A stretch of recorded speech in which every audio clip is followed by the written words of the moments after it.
Hey there. Today we're going to look at how to copy an AutoCAD drawing into a Word document seamlessly and efficiently. So let's get started.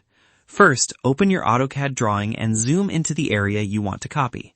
Over here, type Z and press Enter for the zoom command.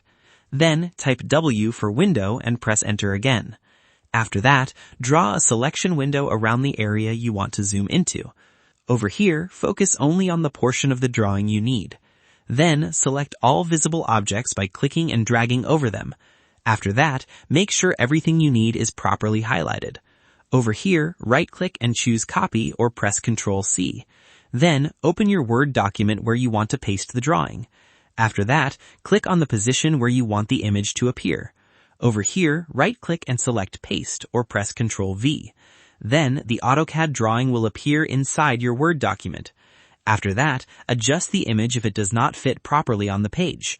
Over here, use Word's crop tool to remove unwanted parts if needed. Then, review the final output to ensure everything is correctly positioned. And that wraps it up. Appreciate you watching. See you in the next.